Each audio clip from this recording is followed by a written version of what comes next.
राधे राधे। हरे कृष्ण हरे कृष्ण। आप देख रहे हैं सेरेनिटी ऑफ स्पिरिट चैनल। आज हम आपको लेकर चल रहे हैं गोवर्धन की परिक्रमा पर। यह भगवान श्री कृष्ण की लीला स्थली है। यहाँ पर भगवान श्री कृष्ण ने द्वापर युग में ब्रजवासियों को इंद्र के प्रकोप से बचाने के लिए गोवर्धन पर्वत अपनी कनिष्ठ उंगली पर उठा लिया था। गोवर्धन पर्वत को भक्तजन गिरिराज जी भी कहते हैं। सदियों से यहाँ दूर दूर से भक्तजन गिरिराज जी की परिक्रमा करने आते हैं। आप कई जगह से परिक्रमा शुरू कर सकते हैं, जैसे पहला है मानसी गंगा, दूसरा है कुसुम सरोवर, या फिर दान घाटी से आप यात्रा शुभारंभ कर सकते हैं। हम दान घाटी से ही शुरू करेंगे, तो चलिए यात्रा शुरू करते हैं। लेकिन परिक्रमा शुरू करने से पहले हम थोड़ा भोज कर लें। गरम पूड़ी, सब्जी व कचौड़ी का सेवन कर लेते हैं, फिर यात्रा करने का आनंद आएगा। यहाँ कचौड़ी बहुत मशहूर है।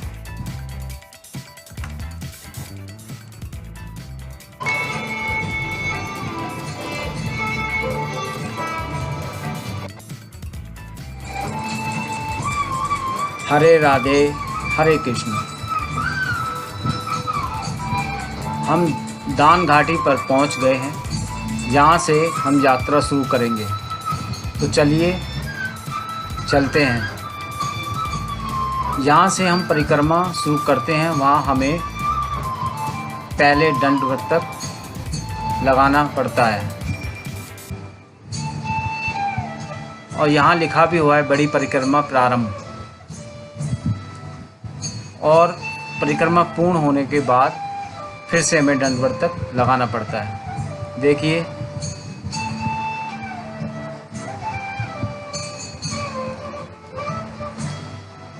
यहीं से शुरू करते हैं। ये आप देख रहे हैं चित्र दान घाटी मंदिर।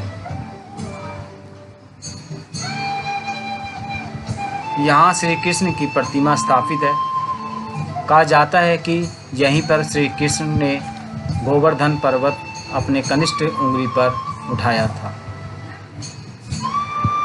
यहाँ श्री कृष्ण गोपियों और गांववासियों से दान लेते थे, इसीलिए इसका नाम दान घाटी पड़ा। वे गांव वालों और गोपियों से कहते थे, अगर तुम्हें कंस को कर देना है तो उसे ना देकर कृपया मुझे दे दीजिए, जिससे आपका कर भी माफ़ हो जाएगा।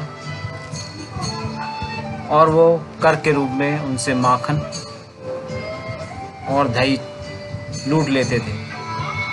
इसी रास्ते से वृंदावन से मथुरा जाया करते थे।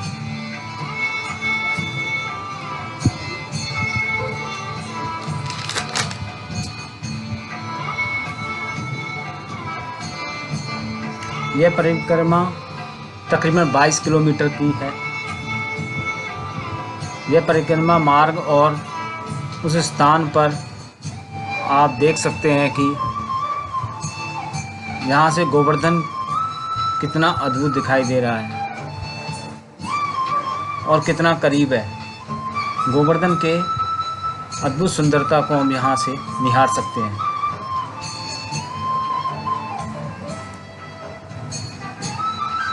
कुछ समय में ही गोविंद कुंड आने वाला है।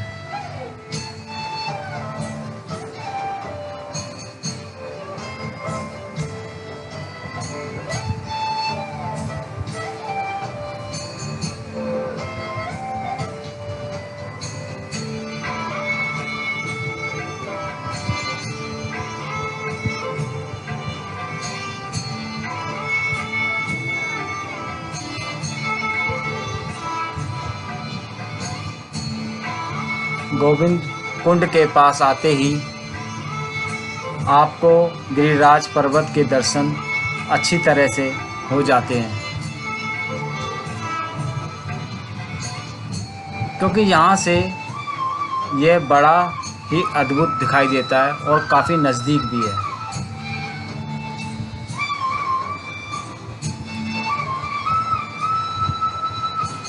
मध्वेंद्रपुरी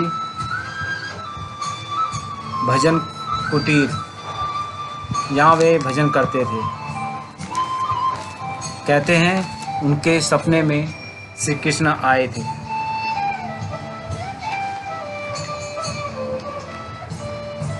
और उनसे कहने लगे कि मुझे यहाँ से निकालकर मेरी प्राण प्रतिष्ठा को गोवर्धन पर्वत के ऊपर स्थापित कीजिए। आइए उनके दर्शन करते हैं। यहाँ तक परिक्रमा के 3.5 किलोमीटर पूर्ण हो चुके हैं। अगला पड़ाव अप्सरा कुंड और नवल कुंड है।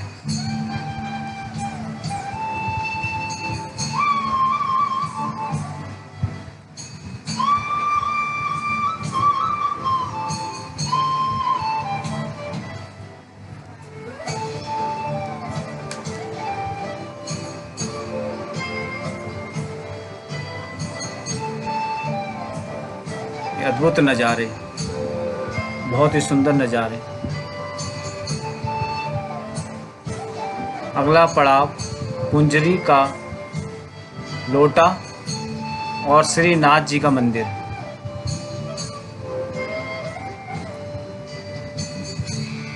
परिक्रमा के 4 किलोमीटर की दूरी पूर्ण हो चुकी है और 2 किलोमीटर के बाद कुंजरी का लोटा वाला बाबा आने वाला है।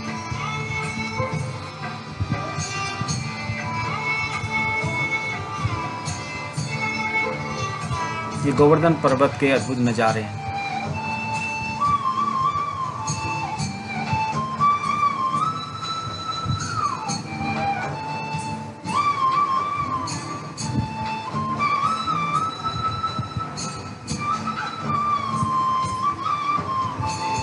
परिक्रमा करते लोग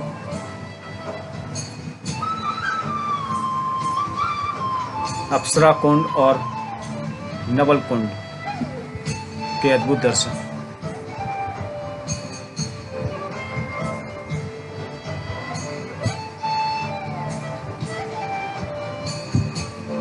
अब हम पहुंच चुके हैं कुंजरी का लोटा मंदिर।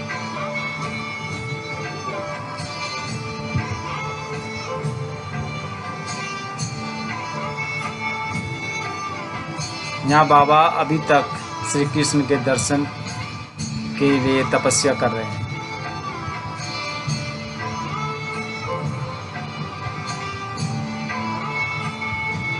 इसके बाद हम बची हुई परिक्रमा पूरी करेंगे।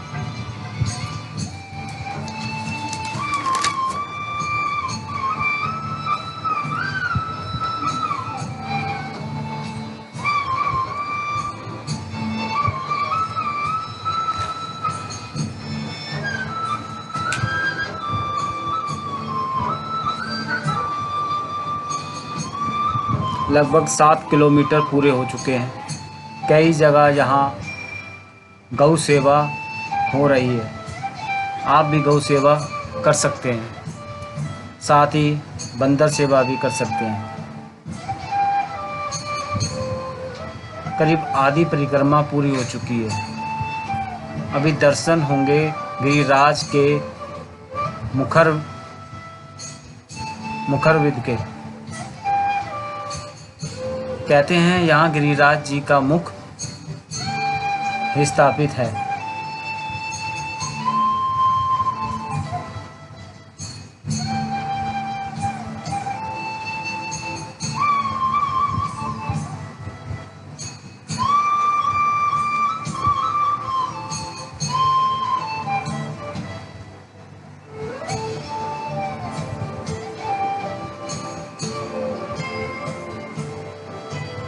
गौ सेवा, बानर सेवा, आप भी चलते वक्त गौ सेवा और बानर सेवा कर सकते हैं।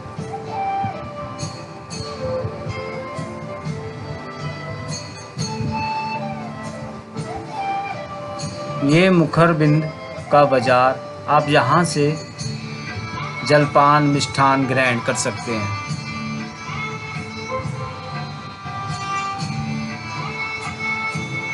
बहुत ही सुंदर बाजार।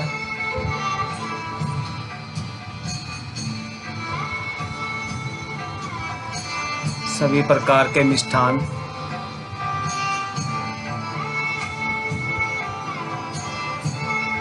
आप ग्रहण कर सकते हैं। मुखरबिंद के बाद आती है गिरिराज जी की दंडवर्ती शिला। ये मुखिराज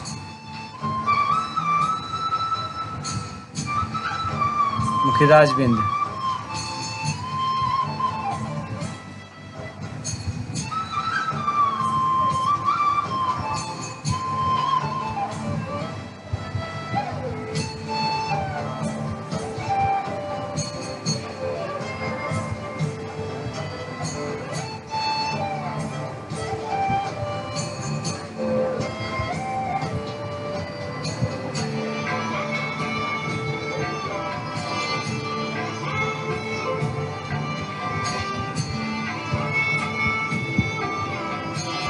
काफी अद्भुत दर्शन।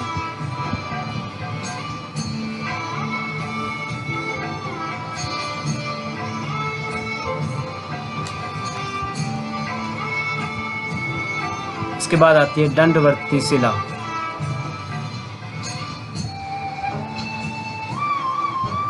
गिरिराज की दंडवर्ती शिला।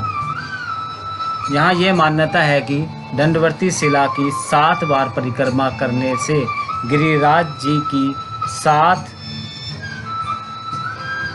कोस की परिक्रमा का पालन पूरा फल मिलता है।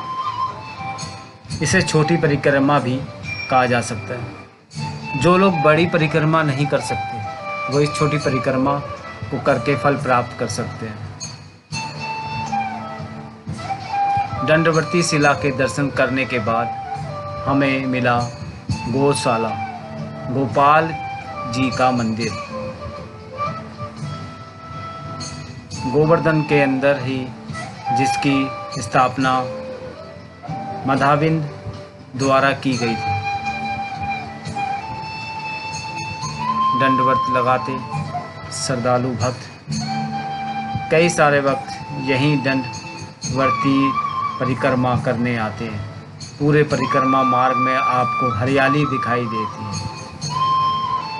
जिसके कारण गर्मी कम लगती है।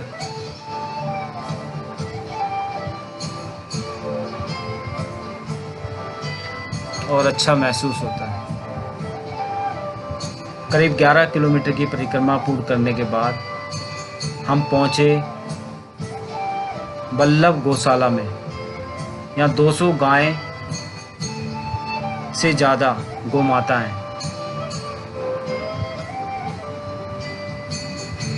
ये एक बाजार है, छोटी परिक्रमा मार्ग भी कहते हैं। यहाँ परिक्रमा मार्ग के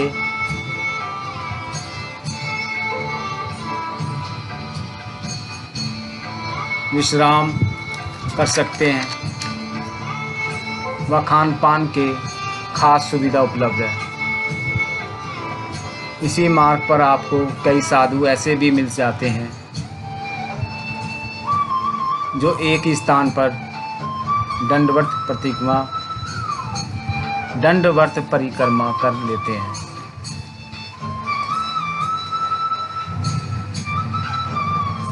यह दंडवर्त पूरा होने पर एक पत्थर आगे की ओर बढ़ा देते हैं।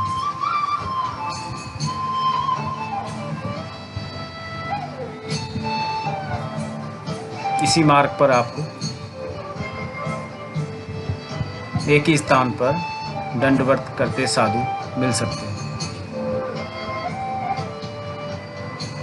ये देखिए, ऐसे कई साधु मिलेंगे आपको जो एक ही जगह से परिक्रमा पूरी कर लेते हैं।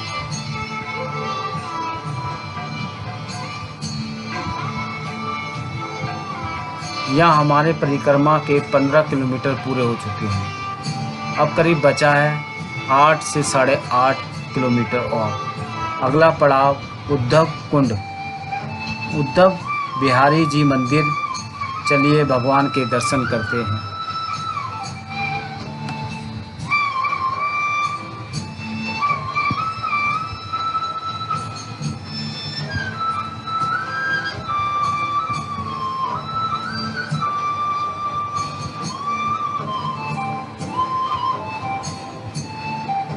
दंडवती परिक्रमा।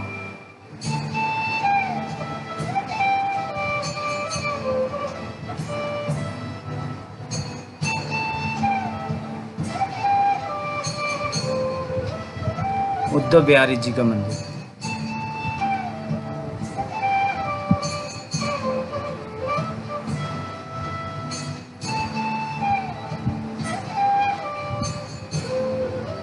बहुत ही अद्भुत परिक्रमा।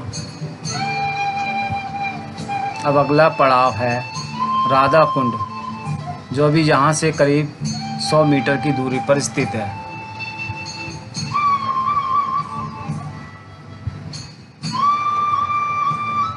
इस भौतिक जगत में आकर कोई दार्शनिक जगह है तो वह राधा कुंड।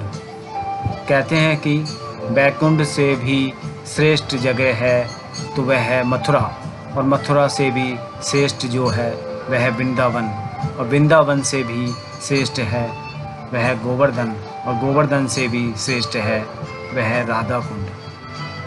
जय राधा कुंड।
हरे राधे हरे कृष्ण, हरे राधे हरे कृष्ण, कृष्ण कृष्ण हरे हरे, हरे राधे हरे कृष्ण। ये राधा कुंड के दर्शन कीजिए। इस राधा कुंड में स्नान करके हम भी ये उम्मीद करते हैं कि हमें भी कृष्ण पक्ष का कुछ अंश मिल जाए। इस राधा कुंड तट पर भी श्री रघुनाथ दास गोस्वामी के समाधि है, उसके हम दर्शन करेंगे।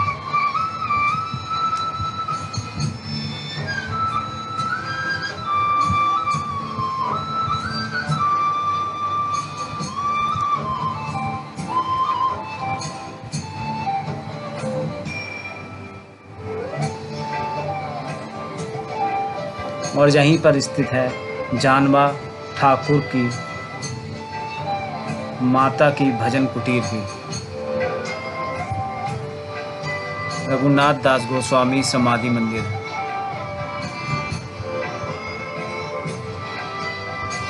दर्शन कीजिए।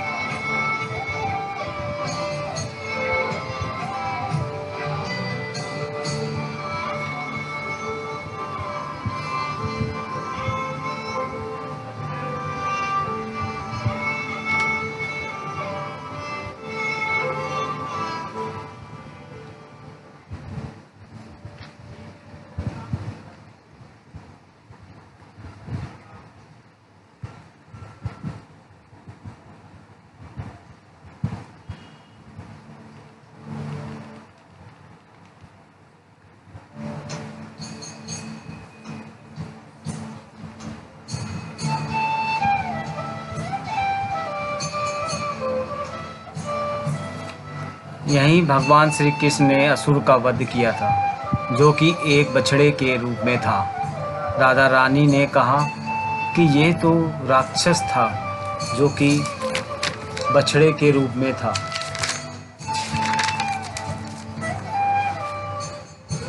तुम्हें गौमाता का पाप लगेगा, तो आपको खुद की शुद्धि करनी पड़ेगी। तो भगवान ने कहा, राधा रानी इसका उपाय बताओ। तो राधा जी बोली कि आपको इस विश्व की जितने भी पवित्र स्थल हैं वहाँ जाइए, डुबकी लगाइए, तभी शुद्धि होगी। भगवान ने कहा, मेरे पास तो इतना समय नहीं, मैं यहीं सभी देवी देवताओं को बुलाकर यहीं कुंड स्थापित करूँगा और अपनी शुद्धि करूँगा। इसी कुंड का नाम श्याम कुंड पड़ा था। फिर भगवान ने राधा रानी से कहा कि आपने भी तो एक असुर का पक्ष लेकर पाप किया है, आपको भी शुद्धि करनी पड़ेगी। तब राधा रानी ने राधा कुंड का निर्माण किया।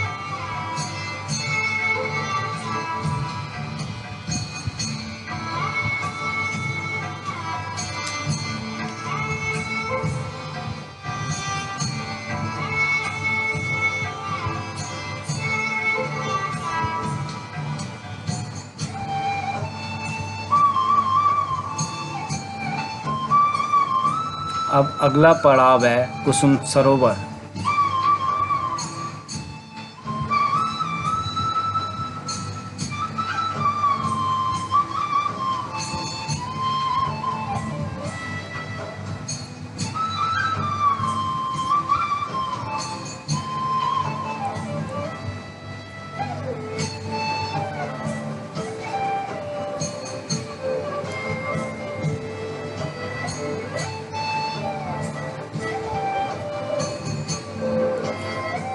शाम के लगभग 5 बज गए हैं और हमें जल्दी से जल्दी इस परिक्रमा को समाप्त करना है। ऐसी मान्यता है कि यहाँ राधा रानी यहाँ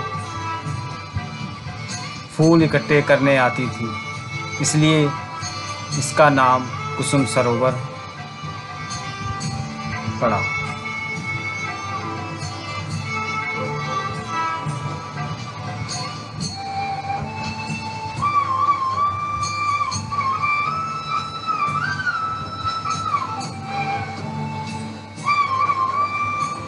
सभी भक्त परिक्रमा करते आगे बढ़ते हुए, ये देखिए, ये है कुसुम सरोवर। यहाँ राधा रानी पुष्प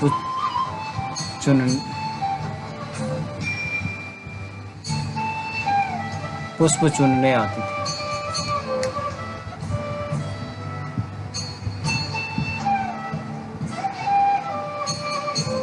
अभी जो स्थल बनाया गया है वह जवाहर महाराज जी की स्मृति में बनाया गया है। इसका पानी भी 60 फीट गहरा है।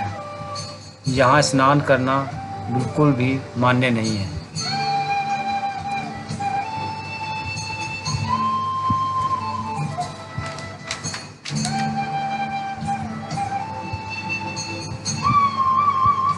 अगला पड़ाव है हमारा नारद कुंड की ओर प्रस्थान करेंगे और अंतिम पड़ाव मानसी गंगा होगा। तो चलिए चलते हैं, शाम होने से पहले हमें पहुंचना है।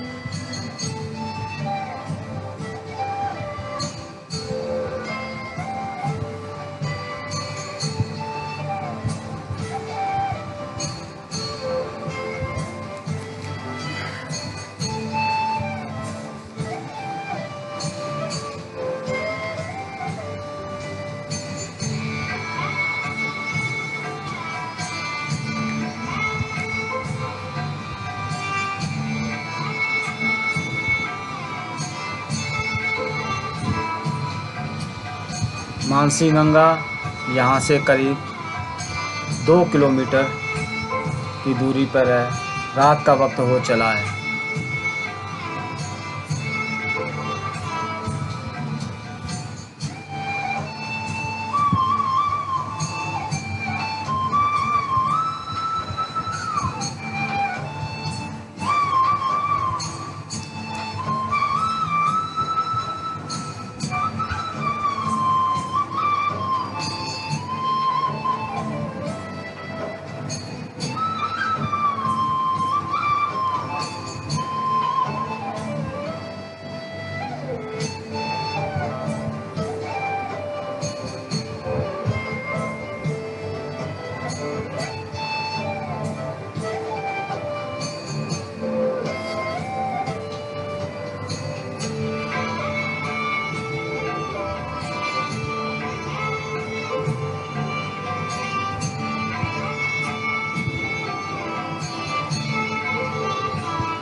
मानसी गंगा की ओर बढ़ते हुए।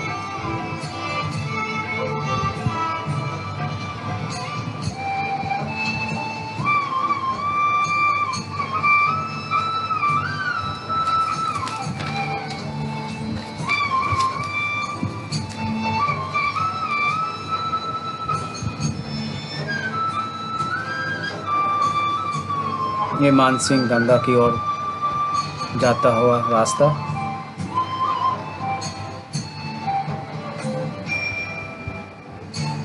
मानसी गंगा।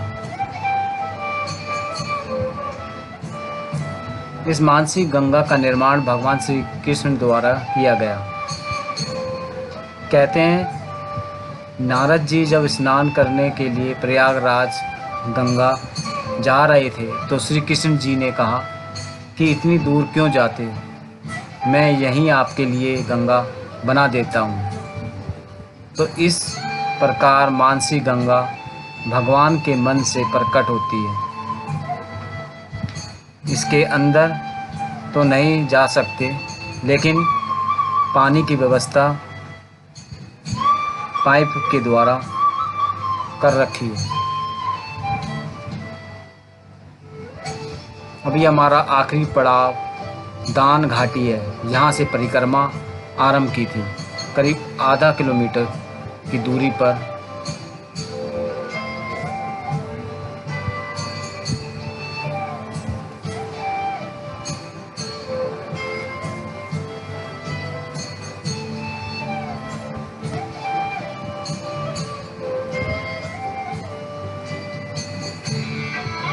यहाँ सभी दुकानें रात को भी खुली रहती हैं, क्योंकि परिक्रमा लोग दिन रात करते रहते हैं।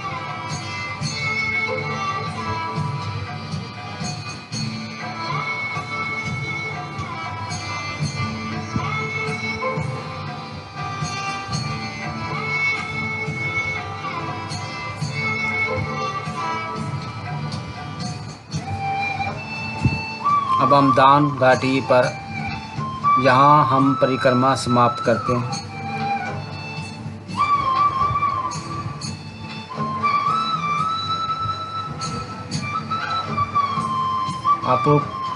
आपको ये परिक्रमा कैसी लगी, ये हमें कमेंट में लिखें। शेयर करें, सब्सक्राइब करें। हमारे साथ बने रहने के लिए धन्यवाद। हरे राधा, हरे कृष्ण, हरे कृष्ण, हरे हरे।